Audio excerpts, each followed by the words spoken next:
안녕하십니까. 아리아줄의 아리입니다.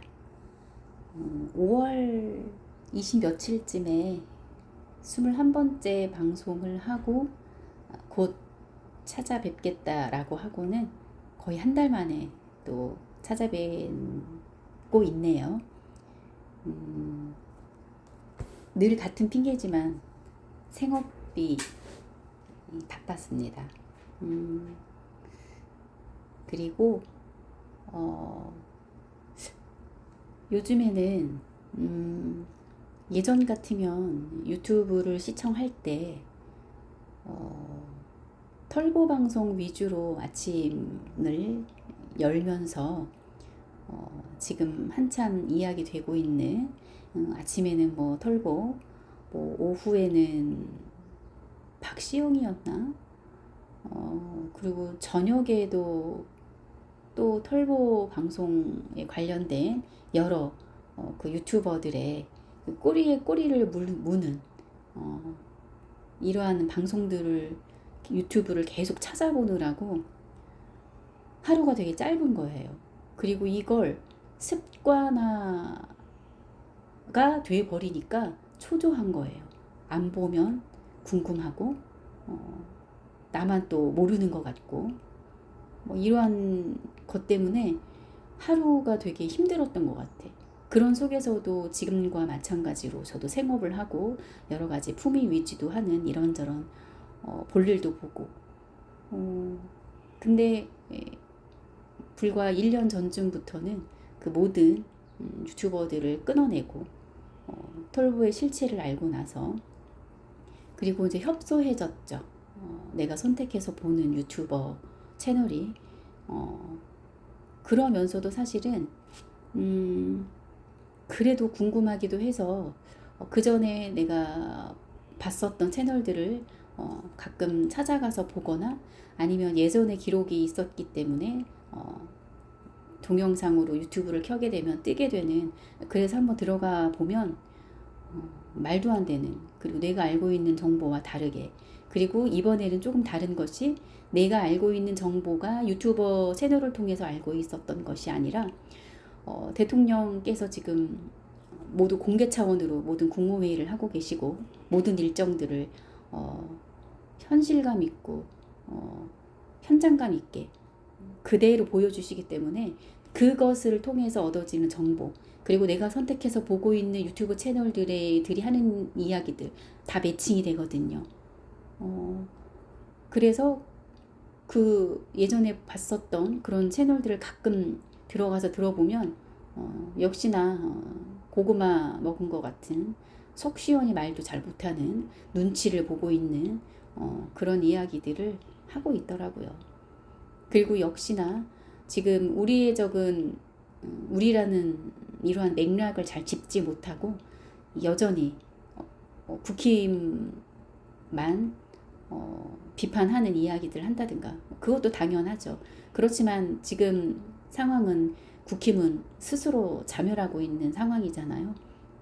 그러나 어쨌든 그들은 여전히 우리 안에 있는 우리의 적들을 정의로운 관점이나 시각으로 비판을 하기보다는 여전히 국진, 국민의 힘들의 행태들을 비판하는 그러면서 시간을 허비하는 그러면서 정청래에 대해서는 비판도 하지 못하는 그리고 또 아이러니하게도 조국 혁신당을 두둔하는 뭐 이런 엉뚱한 짓들을 엉뚱한 방송들을 하고 있더라고요. 그래서 어쨌든 유튜브 채널을 선택해서 보는 이 채널들이 아주 협소해졌고 그래서 내심 시간이 조금 더 여유로워진 것도 있고요. 그리고 또 무엇보다도 우리 이재명 대통령의 그 실시간 국무회의 방송으로 인해서 유튜브 채널에서 듣게 되는 이야기 이외에 또는 혹여 시간상 놓친 부분들 그런 것들도 알게 되니까 너무 만족스러운 하루하루를 살고는 있습니다. 다만 며칠 전에 사퇴를 한 멍텅래 정청래 당대표의 행보가 우리들을 들었다 놨다? 들었다 놨다도 아니죠.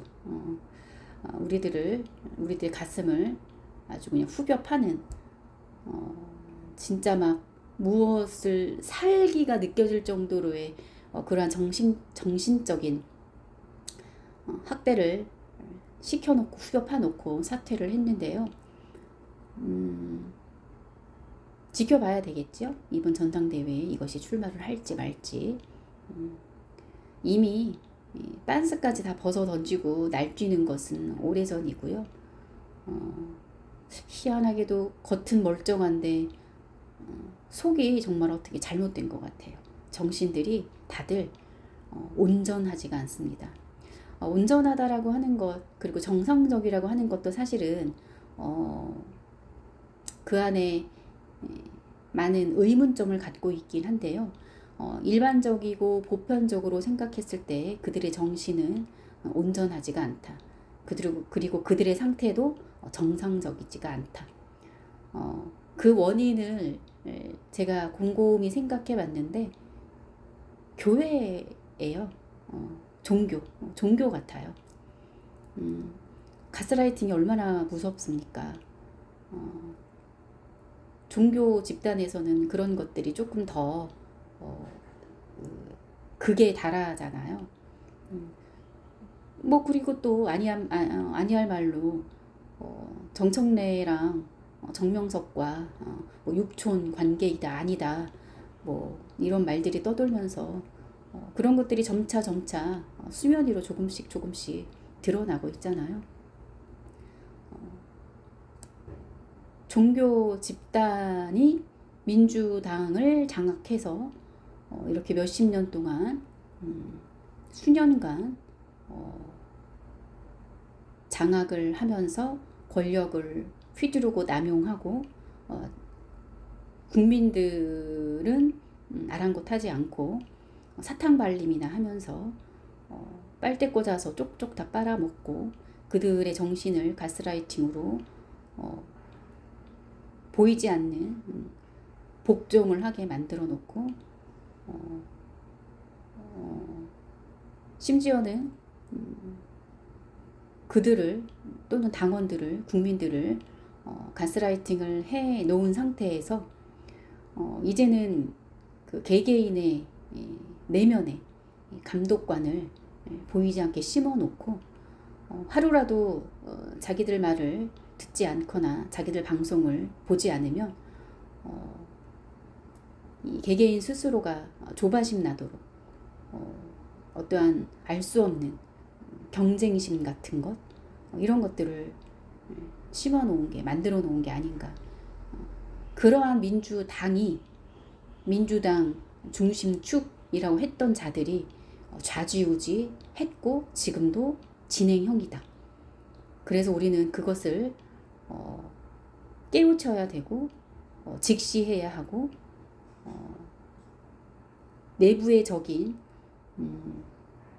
그들을 정청래 이하 지도부였던 그들을 우리는 비판해야 하는데 그렇게 해왔던 세월이 아닌 삶을 살았기 때문에 다들 눈치 보고 편한 쪽으로 선택하고 정의롭지 않은 것에 타협하고 그래서 지금은 세상이 뒤집어지기 직전이기 때문에 많은 사건 사고들도 일어나고 많은 갈등들도 일어나고 그래서 이재명 대통령도 마음이 그리 편하지는 않으실 텐데 걱정과 근심도 많으실 테지만 이재명 대통령의 성정상 지금까지 걸어왔던 그 발자취와 행보를 보면 그 심지는 그 누구보다도 단단하기 때문에 지혜롭게 잘 헤쳐나가시면서 국민들 그리고 당원들을 이끌어가 주실 거다. 그리고 어떠한 방식으로든 민주당을 온전한 민주당으로 돌려놓기 위해서 많은 지혜를 또는 힌트를 주실 것이다. 그러기 위해서는 그런 힌트와 그러한 지혜들을 던졌을 때 눈치를 채고 재빠르게 뛰어난 정무 감각으로, 뛰어난 판단으로 그것을 잡아서 잘 받아서 민주당을 잘 운영할 그런 지도부들을 뽑아야 하겠고, 그런 국회의원들로 구성될 수 있도록 우리가 관심을 갖고 올바른 정보, 정의로운 정보의 매체로 선택해서 우리가 행사할 수 있는 권한을 제대로 행사하게 되기를 하루하루 늘 응원하고 바라고 있습니다. 2026년 6월 26일 금요일, 제가 준비한 시각은 12시 26분이고요. 지금 잠깐만 화면이 조금 흐트러질 것 같아요. 제가 선풍기를 틀어놨는데요. 지금 화면을 보니까 화면이 자꾸 흐릿했다가 똑바로 보이다가 지금 글자가 지금 그런 상태인데, 아무래도 선풍기 바람 때문인 것 같아서 제가 지금 잠깐 끄고 오겠습니다.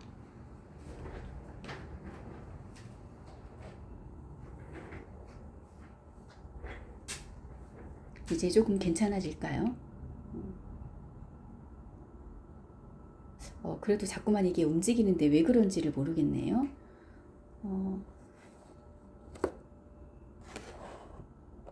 이렇게 해놓으면 괜찮을까요? 그래도 조금 그 원근감이 느껴지는 것처럼 글씨가 막 흐릿하게 보였다가 뚜렷하게 보였다가 조금 안 그렇죠, 이제? 이제 조금 제대로 된 것 같아요. 자, 오늘은 제가 역시나 이재명 대통령의 책을 하나 가지고 왔고요. 그리고 권정생 선생님의 책 중에 또 한 부분을 같이 읽어보고 싶어서 들고 왔습니다. 권정생 선생은 강아지똥이라는 동화책으로 많이 유명하신 분이고요. 몽실언니라는 책으로도 유명한, 많은 사람들이 알고 있는 그러한 선생님인데, 이분의 삶도 제가 살펴보니까 순탄치만은 않았더라고요. 전쟁을 겪었고요. 그리고 가난을 겪고, 그 가난을 겪는 속에서도 병을 얻어서 시한부 판정을 받고 앞으로 2년밖에 남지 않았다라는 말을 듣고 난 후에 강아지 똥을 지으시고, 이 강아지 똥이 어떻게 그 애니메이션으로 그리고 또 연극으로도 만들어지면서 이제 이름을 알리고 아주 큰 사랑을 받았다고 합니다. 자, 이 몽실언니나 그리고 이 강아지 똥도 이 권정생 선생이 전하려는 그 맥락은, 그 가치관에서 비롯된 그 맥락은 비슷한데요.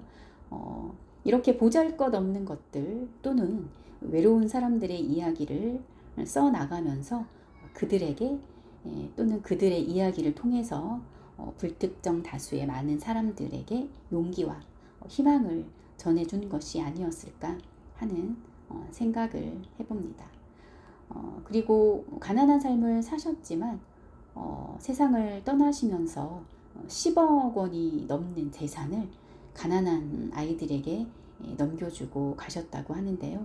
정말 이것이 온전히 권정생 선생의 뜻에 맞게 잘 쓰였기를 믿어보겠습니다. 자, 권정생 선생님의 산문집이라는 이름으로 빌베니 언덕이라는 제목의 책을 제가 도서관에서 발견하고 훑어본 후에 이 책은 사서 집에 소장하고 싶다 해서 샀거든요. 그렇다고 막 열심히 읽어보지는 못했어요. 이렇게 문득문득 생각이 나고 또 어느 날 갑자기 눈에 들어올 때 그때 이렇게 찾아보면서 목차를 보면서 마음에 드는 곳을 읽고 좋으면 이렇게 여러분들과 나누고 싶어서 제가 카메라를 켰는데요. 아까도 그 이재명 대한민국 혁명하라를 이렇게 들춰보면서 읽어드리고 싶은 부분을 발견을 했어요.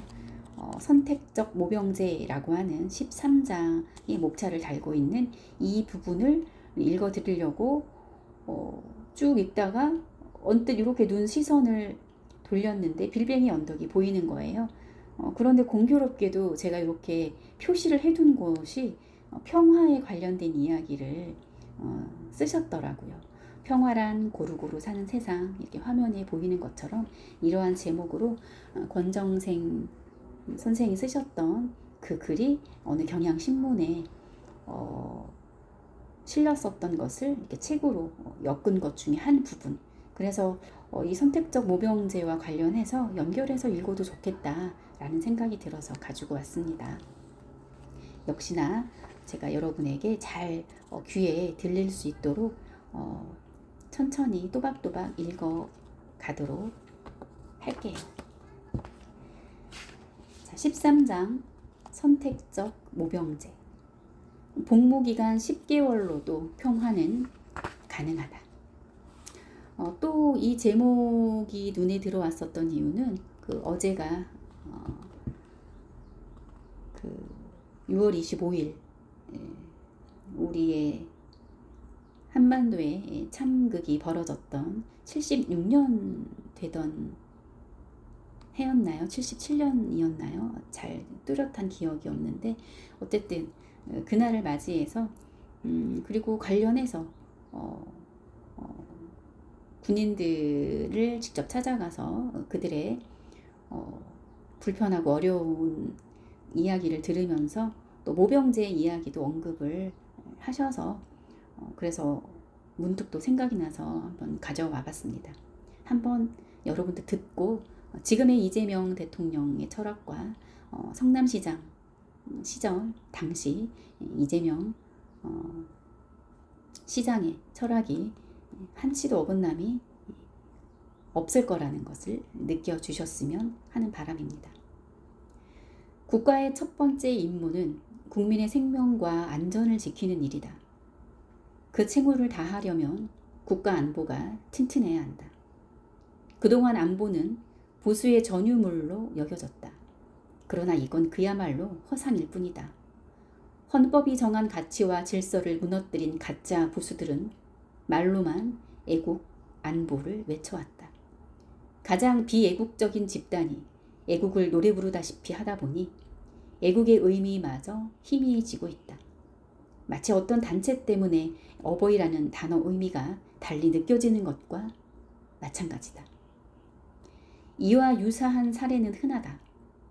집권 과정으로 본다면 역대 대통령 중 가장 잔인하고 부정의한 자가 바로 전두환이 아닌가.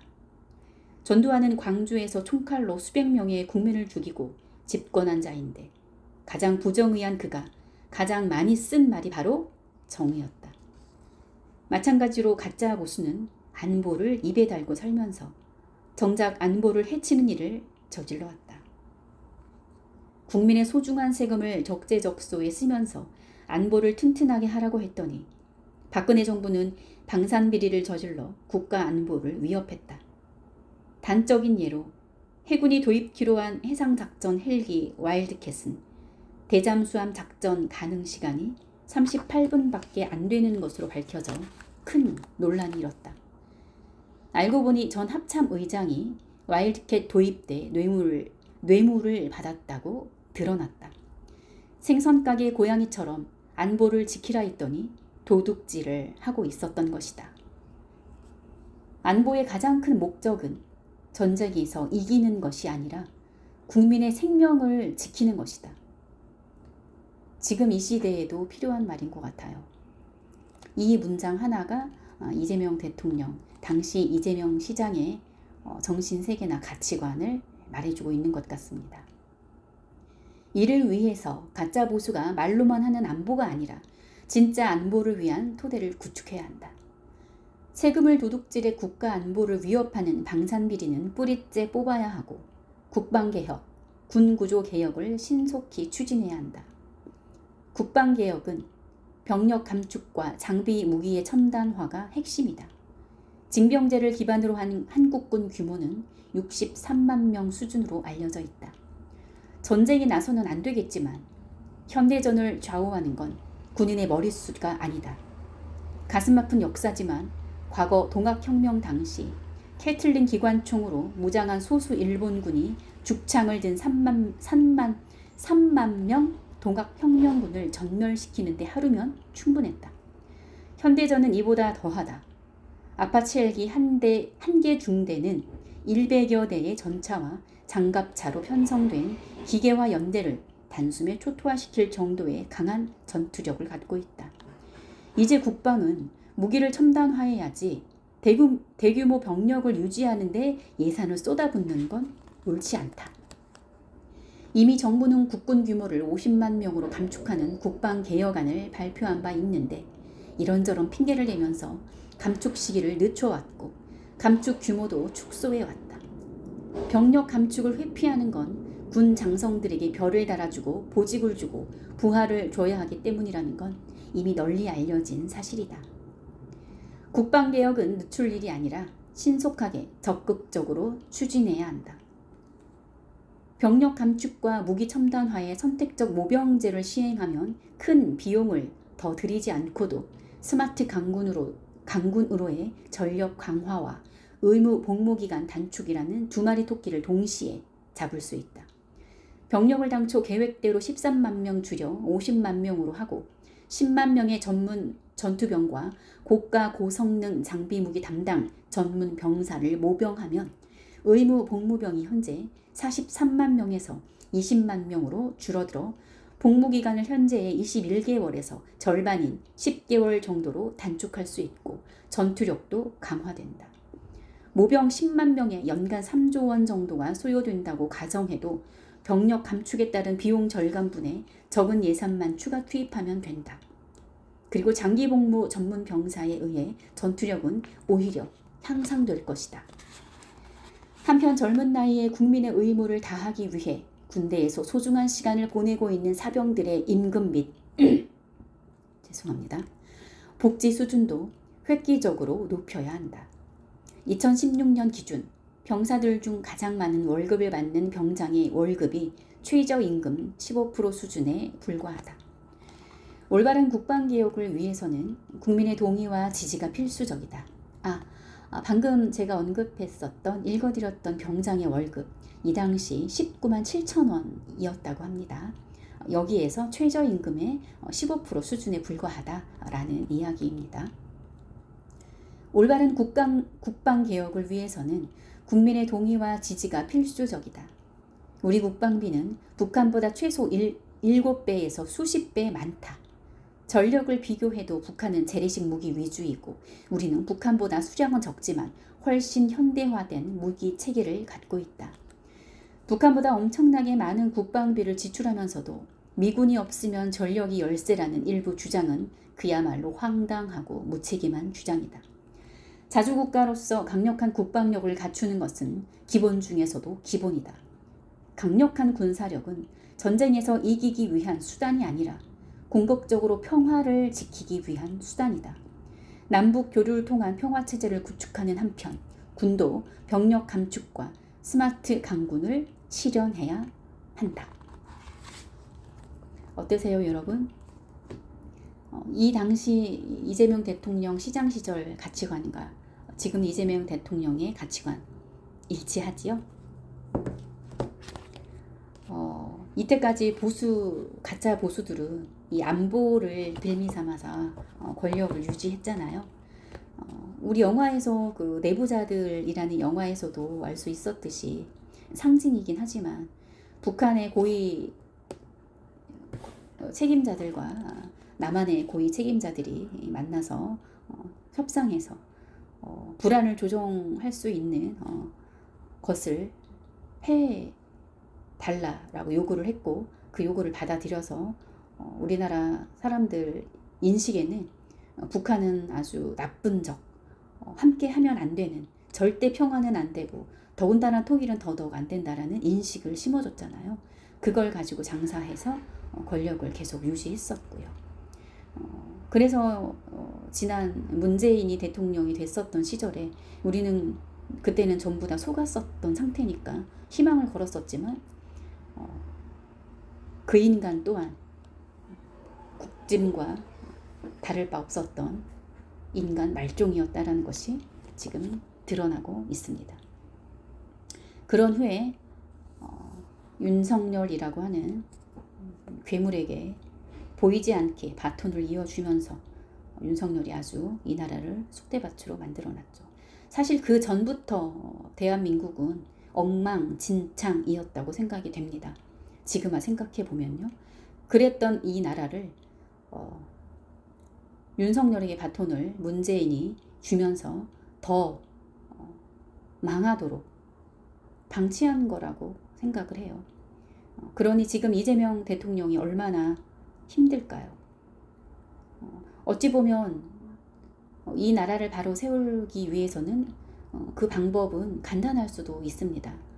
그런데 너무나 엉망진창, 그리고 그렇게 엉망진창으로 만든 암약하고 있는 그 끈앞풀들이 발악을 하고 있기 때문에 그래서 힘든 거죠.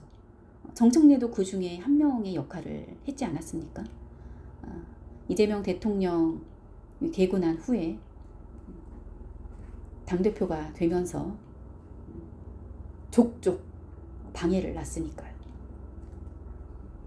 그러니 우리라도 얼른 깨어나서 이재명 대통령의 말씀처럼 정치는 정치인이 하는 것 같지만 국민이 하는 것이다 라는 것을 항상 잊지 않고 그것을 희망으로 생각하고 그 생각을 연대로 생각해서 이어질 수 있도록 우리가 더 똑똑해지고 더 깨어나야 하겠습니다. 자, 이번에는 그 빌뱅이 언덕 권정생 산문집 중에 218쪽의 목차 평화란 고루고루 사는 세상이라고 하는 글을 읽어 드릴게요. 아마 그 이재명 대통령도 권정생 선생을 분명히 아실 텐데 이분이 이야기하신 이 내용에도 공감을 하실 것 같습니다. 시장에서 채소 장사를 하는 어느 아주머니가 말하기를 세상이란 서로 뜯어먹고 사는 곳이라 한다. 아주머니는 리어카로 근처 밭에서 도매로 사온 배추나 무, 파 같은 것을 한 단씩 팔아서 살아가니까 시장 생태를 그렇게 표현할 수 있었던 것이다. 우리가 몸담고 있는 세상의 모습이 바로 이렇다는 것은 누구나 공감할 것이다. 서로 뜯어먹는 세상. 그런데 기껏 채소나 한두 단 팔고 있는 작은 잡상인들의 경우라면 서로가 적당히 뜯어먹는 정도에서 균형을 유지할 수 있지만 그렇지 않은 경우가 있다. 한꺼번에 왕창 무더기로 뜯어먹는 장사꾼이 있을 때 서로 뜯어먹는 평형이 깨지고 만다. 평화란 적당히 고루고루 살아가는 모습을 일컫는 말이다. 인간은 불행한 동물이다. 아직 네 발로 기어다니는 짐승들은 사재기 같은 것을 할 줄 모른다. 태어날 때의 모습 이상으로 꾸미는 것도 없다. 오히려 인간들이 애완견으로 반려견, 반려묘 등으로 같이 하면서 꾸며주고 있죠. 겉모습은. 한번 웃자고 이야기해봤습니다. 그런데 인간은 먹고 사는 것 외에 더 많이 가지려고 욕심을 부린다. 본래의 모습에 만족하지 않고 꾸미고 속이고 허세를 부린다. 이거 문조톨레요 아닙니까? 전쟁은 필요 이상을 차지하려는 욕심에서 생긴 것이다. 맞습니다. 좀 더 즐기기 위해 사람을 노예로 만들고 자연을 파괴하고 있다. 그러기 위해 권력과 재력, 무력은 절대적인 수단이 된 것이다. 어느 강대국이 약소국을 침략한 뒤 그곳 식민지 백성들이 반란을 일으킬까봐 군대를 보내어 지키게 했다. 이른바 평화유지군이라 한다. 칼을 든 도둑이 꼼짝 마라 소리치면 위협을 받는 쪽은 대부분 꼼짝할 수가 없다. 만약 이런 상황이 오래 지속되면 어찌 될까? 칼든 쪽은 칼로 계속 위협을 하고 상대는 도리 없이 순종을 하면서 살아갈 것이다. 칼든 도둑은 칼로 상대를 죽이는 것이 목적이 아닌 이상 그 칼이라는 수단으로 거짓 평화를 유지하면서 한없이 빼앗아 만족을 누린다. 지금도 이렇게 되고 있지 않나요? 우리가 비로소 깨우치고 난 후에야 이런 것들이 눈에 보이게 된 것 같아요. 그 전까지는 가스라이팅에 당연하다고 생각했었기 때문에 중요하고 소중한 것을 잊고 살았죠. 칼을 든 강도와 그에 복종하며 살아가는 사람과의 관계가 곧 오늘날 강대국과 약소국의 관계이다. 이런 경우에 양쪽은 다 불안해지기 마련이다. 어느 쪽이든 항시 위험을 안고 살아가야 하기 때문이다. 그래서 강도는 더 강한 무기가 필요한 것이다. 온 세계에 널려 있는 것이 전쟁 무기와 군대다. 정말 끔찍합니다. 지금도 다른 나라에 이스라엘의 전쟁이 또 벌어지고 있잖아요. 그리스도교 역사는 2000년이나 되는데 평화는 점점 멀어져만 간다. 모순적입니다. 그동안 교회는 무엇을 했을까? 그보다 하느님은 어디 계신 걸까? 도대체 하느님이 가는 곳은 항상 전쟁이 뒤따르고 있었으니 평화의 하느님을 어떻게 이해해야 할까? 200년이 넘도록 수많은 인명을 앗아간 부끄러운 십자군 전쟁. 성녀 잔다르크까지 참전한 영국과 프랑스 사이의 100년 전쟁은 얼마나 치사했던가. 루터의 종교개혁 후 신교와 구교의 길고도 긴 전쟁은 또 어떠했고, 백인들의 아프리카 흑인 사냥 때도 성서와 하느님이 함께했었다. 결국 인간들은 하느님을 수단이나 방법으로 사용했고 하느님이 끌려다니면서 보낸 세월이 우리들의 역사이다. 이래도 교회는 할 말이 있는 걸까? 교회에 맞서 일어난 유물 사상은 극과 극으로 치달아가고 그에 수반되는 폭력은 이젠 위험 수위에까지 다다랐다. 하느님은 더 이상 교회 편에 있고 싶지 않으실 게다. 어디 먼 곳으로 도망쳐버리고 싶으실 게다. 정말이지 우리는 회개해야 한다. 교회의 신부님, 목사님, 성서에 맹세하면서 나라를 다스리는 세계의 정치인들 모두가 베옷을 입고 죄를 뒤집어 쓰고 꿇어 엎드려야 한다. 화려하게 치솟은 교회의 건물은 하느님께 진정한 예배를 드릴 장소가 못 된다. 거기에는 인간의 사치와 낭비와 교만이 도사리고 있을 뿐이다. 말구유의 예수는 맨발의 목자들과 함께 있었고 머리 둘 곳 없었던 예수는 문둥병자와 세리와 과부, 창녀와 거지들을 항상 들판이나 길거리에서 만났다. 부활한 예수도 가난한 여인과 어부들과 바닷가에서 모였다. 비온 뒤 죽순처럼 세워지는 교회 건물을 보면서 예수는 몸둘 바를 모를 것이다. 화려한 옷을 입은 자는 궁전에서 떵떵 으르는 통치자들이었지. 그런 것은 예수에게는 가당치도 않았다. 바리새파인 시몬의 집에서는 발 씻을 물도 주지 않았다. 예수는 그런 부자나 사제들에게는 항시 괄시를 받았다. 오늘이라고 달라졌을까? 우리가 모시는 예수가 진짜 예수라면 평화와 이토록 힘들지는 않을 것이다. 평화가 이토록 힘들지는 않을 것이다. 다시는 하느님을 이용해선 안 된다. 성서는 불의와는 타협에 쓰이는 병법서가 아니다.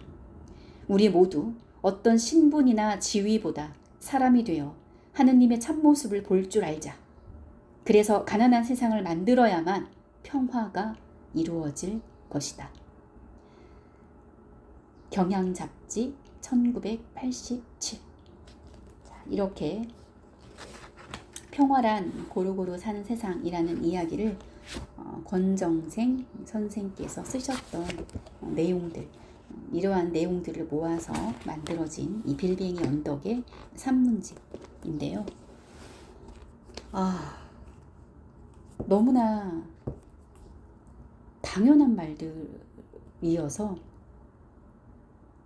이렇게 이루어지지 않았고 이루어지지 않은 상태로 지금을 살고 있다는 게 너무나 당황스럽고 황당하고 배신감까지 느껴지고요. 역대 대통령들이 이런 것들을 몰라설 수도 있습니다. 무지하고 무식했기 때문에 그런 자들도 똑똑한 척 남들 앞에서 연설하면서 표는 모을 수 있었을 테니까요. 생각해보면 역사적으로 우리나라 대통령들은 다들 정신들이 막지가 못했었던 것 같고, 국민보다는 자기 자신에만 집중해서 자기 자신의 위치를 보존하려는 그러한 끈악푸들로만 채워놨었던 것 같아요. 그 후손들도 마찬가지였겠죠.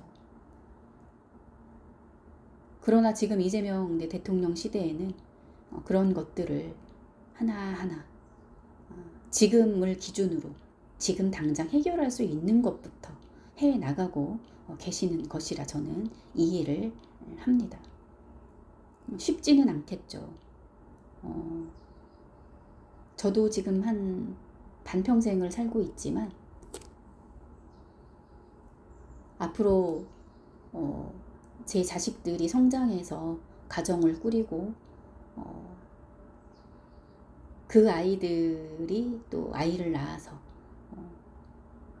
지내게 되는 그 상황, 또는 그 아이의 아이가 또 성장해서 가정을 꾸리고 사는, 그때까지 자리가 잡아갈 수 있을까? 아니, 그것보다도 그때까지 이재명 대통령이 연임을 해서 10여 년 동안 나라를 돌보시면서 정말 그렇게 될 수 있도록 기반을 만들어 주실 수 있을까? 있겠지. 우리가 그렇게 만들면 되니까요. 정치는 국민이 하는 거라고 했듯이 말이죠. 저는 늘 그렇게 하루하루 꿈을 꾸고 있습니다. 그리고 이재명 대통령이 되고 난 후에 코스피도 엄청나게 오르고 있고, 많은 신뢰가 쌓이고 세계적으로도 이재명 대통령을 만나고 싶어하는 이러한 상황에 우리 문화와 비롯해서 한국어도 많은 나라에서 배우고 싶어 한다라고 알고 있습니다. 저는 사실 20여 년 전부터 그때부터 영어 조기 교육이라는 열풍이 불었었거든요. 이해가 되지 않았었어요. 갓 태어난 아이를 영어 발음을 잘하게 하기 위해서 영유아기 때부터 그 혀 밑에 왜 자르는 거 있잖아요. 제가 지금 단어가 잘 생각이 안 나는데, 영어 발음을 잘나게 하기 위해서 그 혀 이렇게 우리가 들면, 천장으로 이렇게 혀를 들면 이렇게 이어진 거기를 막 자른다고 하잖아요. 그렇게 하면서 영어 유치원을 보내면서 우리말도 잘 떼지 못하는 아이들에게 영어 교육을 막 시켰었던 때가 있었어요. 늘 의문이었죠. 우리말과 우리 글을 제대로 알지도 못하는 아이들에게 영어 교육을 저렇게 시키는 이유가 도대체 무엇일지 그때는 제가 많이 무지했고, 성숙한 어른이 지금도 성숙한 어른은 아니고 과정이지만 그때는 더더욱이나 아무것도 몰랐었던 상태에서 이해를 못했었는데, 우리나라가 힘이 없었고 힘이 있는 나라가 정의롭게 힘이 있는 상황에서 다른 나라들에게 도움을 줬다기보다는 착취했다라고 저는 생각을 해요. 다양한 방법으로 시대가 변화하면서 그 시대에 걸맞는 아주 다양한 아주 최첨단적인 방법으로 착취를 해가고 가스라이팅을 해가고 너네들을 도와준다라는 명목하에 발을 디디고 문간에 발디디기 식으로 처음에 조금씩 들여서 장악했다가 완전히 장악해버리는 그런 상황에 우리 대한민국도 그러한 처지의 나라이지 않았을까. 그러니 힘이 센 나라의 그 언어가 세계 공통어가 될 수 있었겠구나 라는 생각이 들었고, 이제는 세상이 조금씩 변화하고 있기 때문에 지도상에서 보면 한국도 조그만 면적을 차지하고 있지만 그런 나라가 이재명 대통령 시대에 완전히 뒤바뀌었다. 그래서 한국어가 공용어가 늘 되기를 저는 20년 전부터 바랐고 지금 그러한 이야기들이 속속속속 들리는 걸 보면 아마도 당장은 아니겠지만 조금씩 신압으로 한국어가 세계 공통어가 공용어가 되지 않을까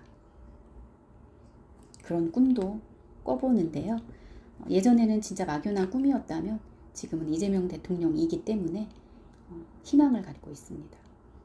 여러분들도 함께 정의롭고 긍정적인 희망을 품고 그리고 깨어나려고 많이 공부도 해주시고 노력도 해주시고 이재명 대통령에게 힘이 될 수 있는 그리고 자긍심 있는 그러한 위치에서 각자 할 일을 또 충실히 즐겁게 해 나가는 하루하루 되시기를 바랍니다.